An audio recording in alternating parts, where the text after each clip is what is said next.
for listening to the Eagles High School Sports Podcast. Before we start with the show, Cameron and Lexington canceled their game due to COVID-19 reasons after we recorded the podcast. So this is just giving an update on what we'll be talking about. That game is not happening, but enjoy the rest of the show.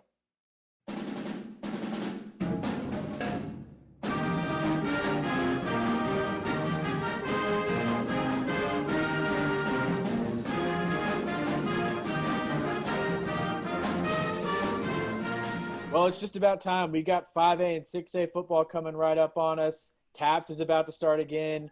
1A to 4A are already, we got district starting for one district at least. So we are in the full swing of football here in the Brazos Valley. Welcome back to the Eagles High School Sports Podcast. I'm Jeff Perkins, my fellow Eagle writer and digital coordinator, do everything guy, Alex Miller. And to my, I guess in the screen to my left, and then we're joined by KAGS reporter and anchor, right? Or just reporter? I'll take it. Yeah. It's all the same. Mike Lucas. Always like to collaborate with those guys. How are you doing, Mike? I'm doing good. I love Alex's headset. I can't tell if he's going to give me the hottest football takes in the Brazos Valley or sell me life insurance, so I'm ready to rock. Somewhere in between. And Abigail could not make it with us this week. We hope to have her back next week, so we're looking forward to that. But in the meantime, like I said, 5A, 6A TAPS all right around the corner, all, wrapping up their very kind of abbreviated preseason practice schedule. They've got scrimmages this week, and, they hope to find out a lot more about themselves this week, and I think we hope to find out more about them as well. Just a brief rundown of who's scrimmaging who. College Station will go against Temple. Consol is going to go against Colleen Ellison. Obviously, you got Bryan and Rudder keeping that rivalry alive through scrimmage. Brazos Christian against Hyde Park. Allen Academy against Cedar Park Summit. And St. Joseph's versus Katy Faith West. So out of all of those teams, all the Bryan College Station teams, what are you hoping to learn about them this week? Am I starting? Yeah. Go ahead, Mike. I'm most excited to see Jet Huff in that College Station offense and see how that looks with Jet Huff under center full time after splitting time with Austin Sosa last year. Just talking to Jet and Coach Huff throughout the summer, Jet's been putting in the work, and then you add, Houston Thomas, Roderick Brown, and all those weapons they have coming back, Dalton Kearns as well. That offense should be explosive. I'm just really excited for this Cougars team as they kind of round into the upperclassmen that we've been waiting for them to become. They were all underclassmen the last couple of years making impacts on varsity. Now that it's their time to shine in the junior and senior roles, I think Steve Huff and that Cougars program, the future is extremely, extremely bright. So if one of those games in particular excites me, I know Bryan Rudder, the rivalry might be the easy choice, but I'm excited to see what College Station, that offense looks like after some quarantine and COVID. I'll echo what Mike said. Go ahead, Jeff. No, you go. You got it. Oh, I was just going to echo what Mike said on College Station. That's one that I'm intrigued to see, and they got a great test. It's playing Temple is a test for anybody. We know a few years back, College Station had to fend off Temple for a pair of district titles, and so you're going to find out what you got pretty quick before the games even start for real. And so that's going to be a good measuring stick before regular season gets rolling next week. And we know that district that College Station plays in the last couple of years. They're playing again this year. Some really tough teams, especially at the top. A bit of a top-heavy district, but it's because it's so top-heavy, really difficult to get in that district title conversation. And I talked to Coach Huff, and he said, there's a reason they're scheduling Temple and then the teams that they've got in non-district. They've got a pretty tough slate there as well. So, I think everything is geared towards trying to take advantage of that core that's now juniors and seniors instead of sophomores and juniors, freshmen and sophomores. So, good thing there. And then I'll take the obvious one and go with Bryan Rudder. Lots of question marks for both teams. Replacing the running game for Rudder. It seems like they have to every year. Went from Cavante Johnson to I'm missing somebody, but then James Ayers took over last year, and now he's gone. So it just seems to be a move the line for the running game. So it'll be interesting to see who emerges there. And then Bryan, again, they went from one tough district to another in 6A, and they've got some experience returning. Not a lot of success last year, but again, I'm looking forward to see what Nico Bullhoff and that offense can try and muster up this year. We know Ross Rogers likes to gamble a little bit, so we'll see what's in store for them this year. One thing with Bryan, real quick, Nick Caraway, the linebacker, is getting looks from a lot of big time schools, and they got, I think Paul Hemphill's the other kid I've seen getting some recruiting looks. So when you have two players who are getting recruited at D1, some even Power 5 colleges, I'm not saying you're going to win a lot of games, but you should be at least in a lot of games with those two alone. So I know Ross Rogers knows how to win a game. I'm excited to see the Vikings kind of start trending upwards after the last few years. We've been on a bit of a slide. And then just a brief roundup of the private schools. You got Brazos Christian and Allen Academy both replacing quarterbacks, really good quarterbacks in Bryce Steele at Brazos Christian and Brandon Boyd at Allen Academy. So I think that's, again, what you're going to be looking for in those scrimmages. I know that both coaches are real confident in who they have coming in. Brent Tucker at Allen Academy, who's been a wide receiver, a running back, kind of doing whatever they need him to do, and that doesn't change this year. They slot him into quarterback. I know they're really excited about him. And then at Brazos Christian, the Hancock brothers came over last year from BV Chia, and I know they're really excited about Levi Hancock taking over at quarterback there. And then we won't spend too much time on Consol, but I think everything seems to be wide open for the Tigers this year. Just so many replacements to be found for all the guys that they lost to Oklahoma and Texas Tech and Sam Houston, and placing people all over the place. And so I think coming out of this week's scrimmage against Ellison, you'll get a lot more clarity there. I think for once, the one clear thing coming out of Consol is who's going to play quarterback. Usually Lee Fedora is pretty coy, even if most people are suspecting something, but he was pretty straight up with right now. Kyle Willis is the starter going into the season. Anything else that we have on scrimmages that you guys could think of? I'm just excited to see the big schools play again. I mean, it's been awesome the last 3 weeks seeing the little guys, but the big guys one step faster in some cases, not every case, but in some cases one step faster, 10 pounds bigger. So I'm just excited to see those big schools get back in the field. Well, when it comes to small school guys that can run with the best of them, I think Mike Lucas got to see several last week in probably one of the best games in the whole state, if not the best last week, as Lexington downed Rockdale 35-34 with some real heroics by Jared Kerr.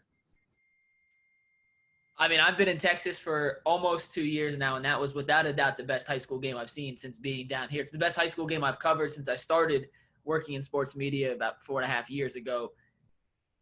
Jeff, Alex, I'm telling you, half the team for both Rockdale and Lexington can play at almost any cover. I mean, the offensive lines were both big. The skill position dudes were electric once they got the ball in their hands. And both quarterbacks, Jared Kerr played quarterback most of the time for Lexington. It was more direct snap, but that kid is special. On offense, I think he had 40 carries for 250-something yards and 5 total touchdowns. On defense, 17 tackles, an interception, the game-saving play. It was one of those things where Rockdale scored late, and it's a brand-new head coach at Rockdale. Kirk Mole at Lexington is in his 21st year as head coach. Jacob Cansey at Rockdale is in his very first year, looking for that first signature win, decided to go for 2. Cameron Valdez had just scored 2 touchdowns late in the fourth quarter.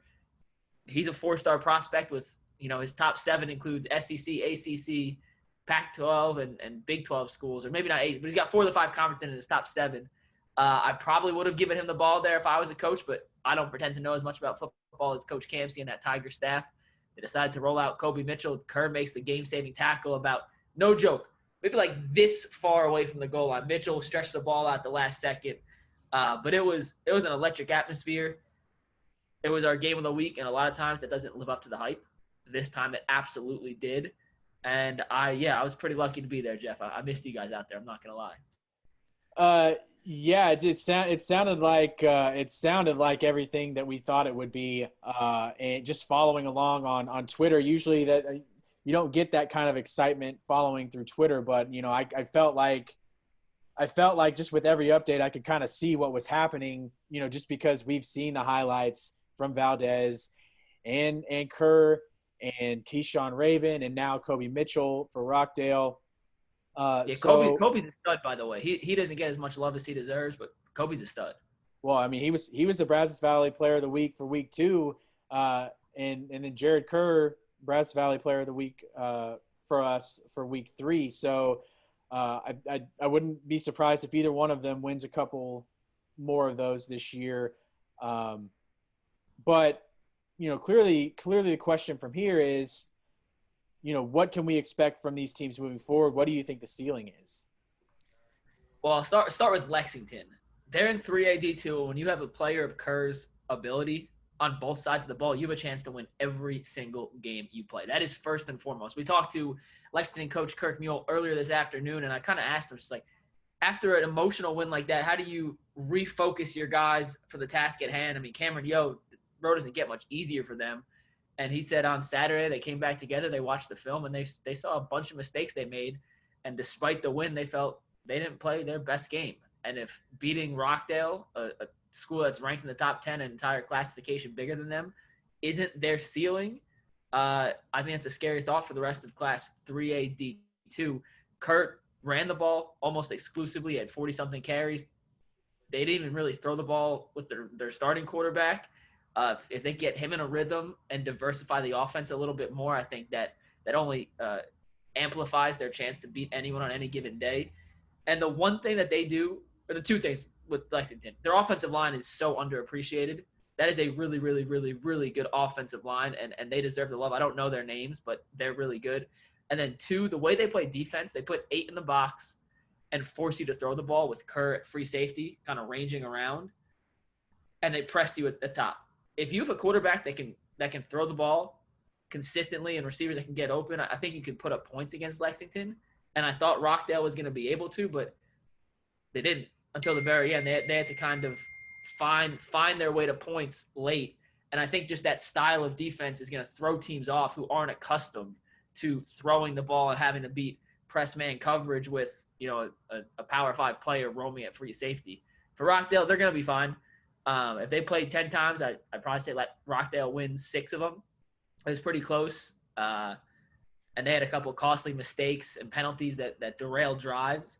But when you got Cameron Valdez, Keyshawn Raven, Kobe Mitchell, Anthony Dansby, and some of those guys on defense, Ty Danbury, the number 8, their defensive tackle. Ty Mayberry.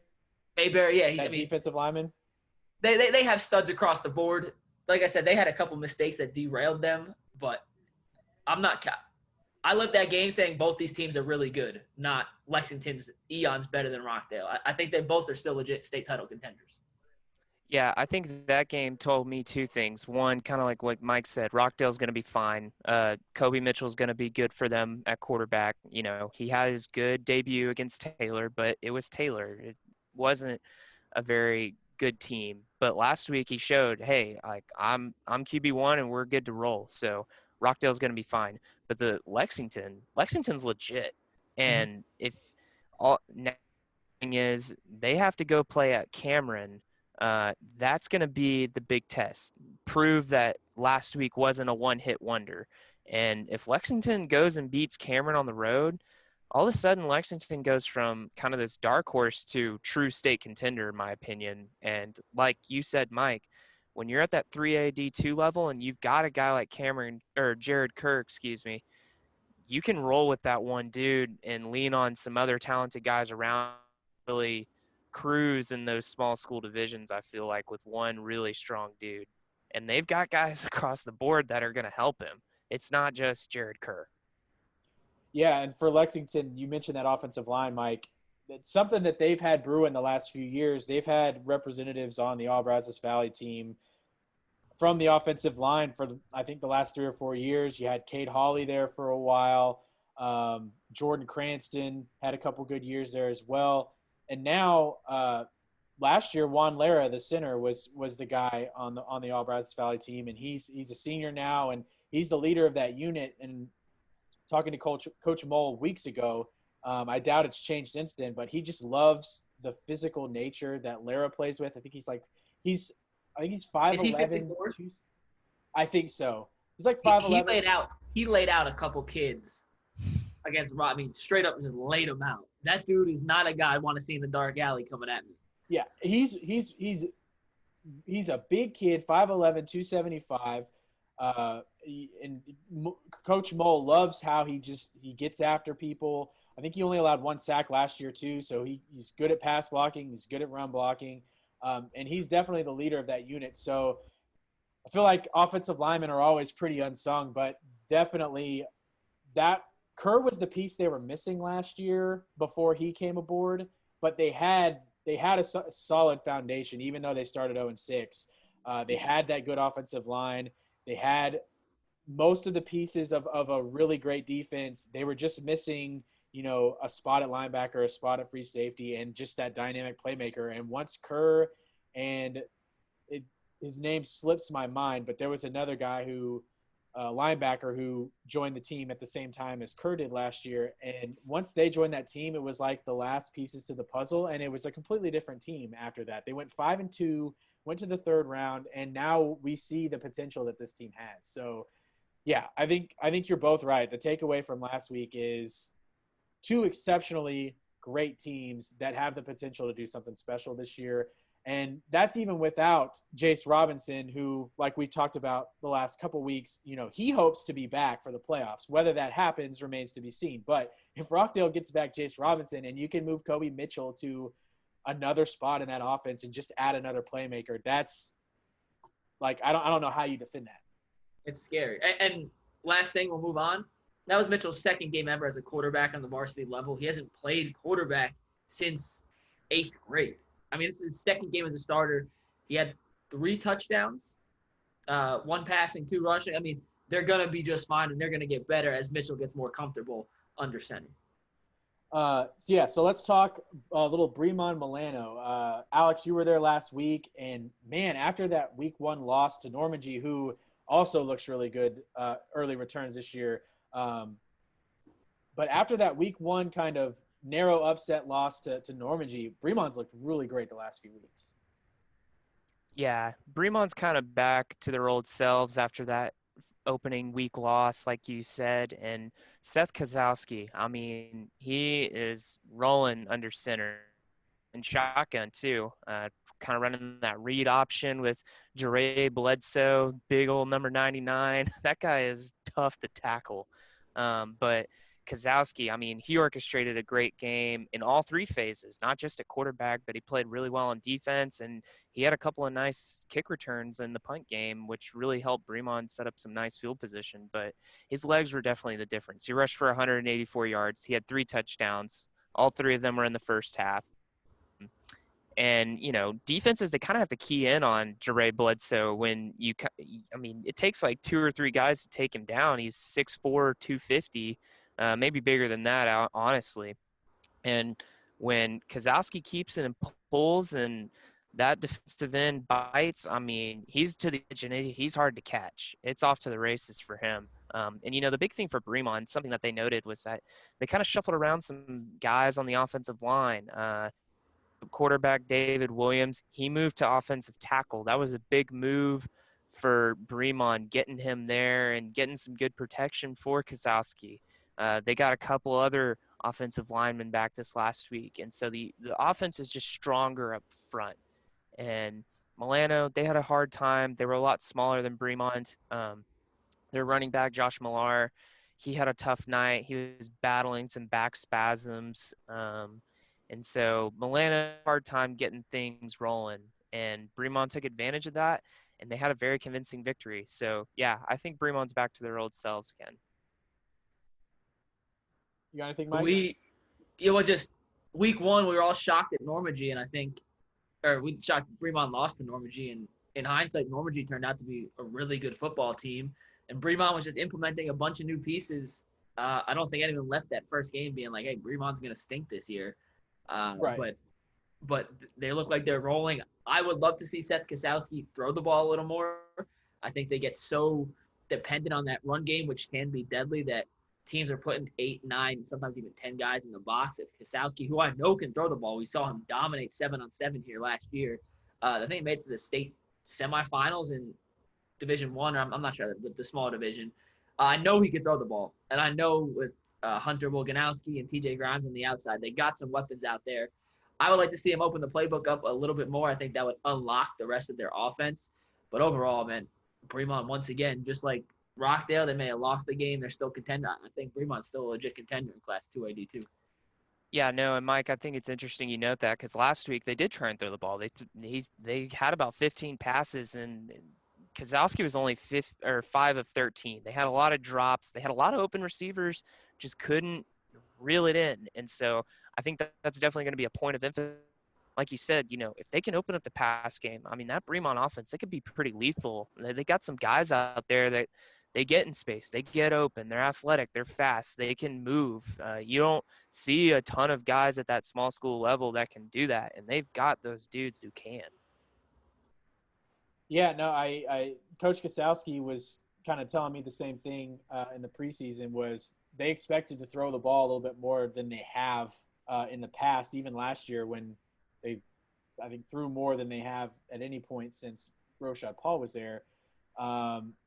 Doesn't seem to have really been the case so far, but I know it's something that they are working on, and it sounds like they're trying to work out the kinks in there. So, yeah, if that's something, if they can kind of make that a consistent addition to the kind of arsenal, the options that they have on offense, then yeah, that only will make their chances of going far and maybe competing for a state championship even better.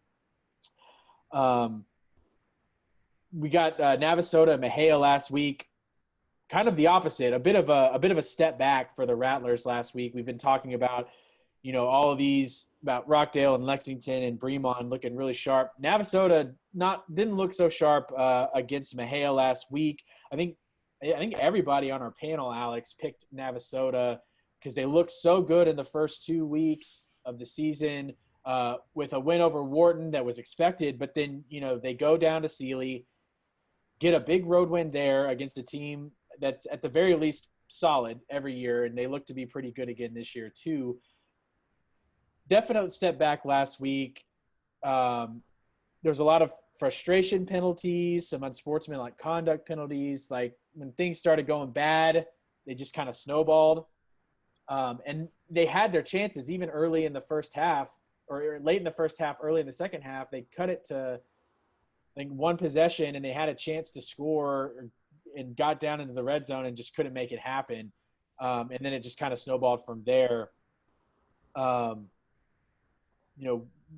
We're looking at a young quarterback, Jamar Jesse, who had two excellent games and then hit his first adversity. So I think that what's going to be the interesting thing is how he bounces back from not as quite of a good performance, but I think the bigger issue is he got his second unsportsmanlike conduct penalty in the third quarter and was, disqualified from the rest of the game. So I think it'll be interesting to see how Coach Dacus, what he throws out there next week, whether it's he still goes with Jesse full-time like he has been, or whether it's more 50-50 or how he approaches that.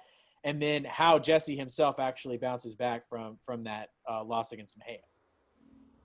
I went up to Navasota on Tuesday, Jeff, and talked to Coach Dacus. It's actually the Huff and Navasota games are KAGS FNL game of the week. Sorry for plugging it, but I had to. And do you guys remember the old Dwayne Wade commercials? Fall down 7 times, get up 8. Y'all remember those? Yes. Well, that's kind of what I think this Navasota situation is. They got punched in the face last Friday. There's no other way to say it. They came in. I talked to a couple of kids. They said we expected to win. We saw their record was 0-2. We were 2-0. We're going to be 3-0. They're going to be 0-3. And the Black Cats came in, punched them in the face, and they couldn't recover. They were knocked down, though. They weren't knocked out. And I think this response is what Coach Dacus is intrigued at by his team. That they had an extra Coach Day said about double as long as usual film session on Saturday, where they broke down, hey, this is where we could have done better. This is how we got to fix it. And he said the kids, when they see it on film, it's just a different animal. They, in the heat of a moment, you don't necessarily want to listen to your coach. The coach says, hey, you were 3 steps outside. You should have been inside. The kid's like, no, well, when you see it on film, you know exactly where you were and how to kind of correct those mistakes. It's a young Navasota team. This is growing pains. Remember, they were winless in non-district play the past 2 years. So the fact that they were 2-0 was already 2 more wins they've had in non-district than the previous 2 seasons combined. And I think they let it get to their heads a little bit. And sometimes a reality check's a good thing. It's a non-district game, so in the grand scheme of things, doesn't really matter that much. But the reality check, I think, is going to be the best thing this team could have got. And getting crushed by Mejia, 38-14 on your home turf, is going to kind of reset their minds and make them refocus to get back to what they were doing so well in the first 2 weeks of the season. We'll kind of take this moment to kind of transition into talking about next week. Since again, it's your game of the week for KAGS. They got another, like we've been talking about on this podcast since we came back for football season. This is a really tough non-district slate for Navasota, trying to get prepared for the really tough district they have ahead. They've got Huffman Hargrave this week, another big opponent. And you mentioned, the film session is hopefully what they needed to get back on track. What are some of the things that they're looking at trying to fix? Coach Dacus said, I'm going to mess this up, Coach. I'm sorry. Assessment, alignment, technique. And he said when they looked back at the film, they weren't lined up properly a lot of times against the weird slot. Hey, runs a weird slot T offense, which they hadn't seen yet. So they were improperly aligned a lot of the times. They incorrectly assessed the play with the Blackcats running and their technique. They weren't in the spots to make tackles, and that kind of just led to a continual rolling ball of demise. He said, we broke that down play by play, position group by position group, and all the kids seem to have a better grasp on what they missed. Huffman runs a spread offense, which is what they saw the first 2 weeks of the season, and their defense did a pretty good job. I know Sealy put up 28 points, but overall that defense came up with a big stop late that the Rattlers needed. And then the other thing was just keeping their cool. As you mentioned, Jesse, got disqualified from the game. A couple other kids, just once the game got out of hand, they couldn't refocus. And he kind of chalked it up to being he hopes it was chalked up to being a young team who hasn't been through that fire yet. And now that they have that experience, they'll be that much better moving forward because of it. Yeah, no, I think it just like I said, until it really got out of hand late, but they were in it for till probably about the fourth quarter. They had their chances, and it just every time something came up, every time an opportunity came up, it was 2 steps or 1 step forward, 2 steps back, shooting themselves in the foot with penalties. So yeah, I think if they can get a lot of those things cleaned up, they'll be in just about every game the rest of the season. And like you said, they went 0-4 the last 2 years in non-district, and then went through an easy district, I think undefeated or maybe 1 loss the past couple seasons. This district, I'm not sure they'll be able to do that. Definitely not as easily as they have. So I think this non-district success, barring the Mejia game, is definitely a good sign for the Rattlers. But I also want to turn it over to you and to Mike and Alex. What are the games on your radar for Week 4? Obviously, looking down at what the schedule is, the headliners to me are Cameron and Lexington and Rockdale and Belleville. Yeah, I think we already touched on Cameron and Lexington kind of, and with that, but Rockdale, I mean, you lose last week to Lexington and you turn around and you get to play Belleville, who they already beat Cameron pretty soundly, scored 55 points on Cameron. So that's not going to be an easy game for Rockdale to bounce back with. Belleville's going to give them some issues. Yeah, that's interesting. The Navasota Huffman game should be fun. And I'm excited about district play starting. We got Milano Snook, and Burton Iola, 2 all Brazos Valley showdowns in district play. We're only Week 4, guys, and we already got district play. So I'm kind of hyped to see that. Yeah, that's what I'm excited about. We have district play, and 5A and 6A and TAPS haven't even started yet. So it's just Bingo. it's another tick mark under the 2020 year. But yeah, no, let's get into just a little briefly into Milano and Snook. Milano started the season with a win that most of us here at the Eagle didn't quite expect over Valley Mills. I think most of us or all of us picked Valley Mills, but Milano came out and, really was dominant against Valley Mills. I don't remember the exact score, but it was a lot to a little. And then have kind of come off disappointing losses the last two, haven't looked quite as sharp. And meanwhile, Snook is, like we talked about last week, probably one of the best 0-2 teams in the area, and now one of the best 0-3 teams in the area. It's probably not a designation they want, but if you look at the games they've played, two-point loss to Caldwell, 6-point loss to number 10 Thorndale, who didn't score an offensive touchdown against them, and then last week barely lost to who did they play? I can't remember, but who was it? Thrall, right? Thrall, right. Yeah, a 1-point loss to Thrall. So I like 3 losses by a combined 9 points, and one of them to the top 10 team in 2A Division 1. So I think there's a lot to build on for Snook, and Milano is trying to get kind of that mojo back from week 1. What do what are you guys looking for in this game? I'm curious to see if Milano can get something rolling on offense. I mean, they've been shut out the last. That's kind of troublesome if you're Milano. And last week with Josh Millar kind of having his injury issue, can he get healthy again? And can they go toe-to-toe with Snook, who they're hungry for a first win? They've been so close but haven't been able to come away victorious. I think it's going to be a good game, and both sides are looking to prove something on Friday. I just think Snook has the superior athletes on the outside in this game, and we haven't seen a massive performance from junior quarterback Garrett Leroy yet. I think this is the week the Blue Jays star signal caller kind of breaks out of his shell. And then real brief before we go, I think probably one of the surprise teams to me, and not necessarily in a great way, is Burton. I think we all expected, Burton is obviously not the same team without Caleb Harmel and D. Winters, and we saw that last year. But I think just when you see Burton, you expect wins mostly. That's what we've come to expect from that program, and I think they're 0-3 now. What is it going to take for them to get things turned around in district? I'll be honest with you, Jeff. I have not seen Burton play yet.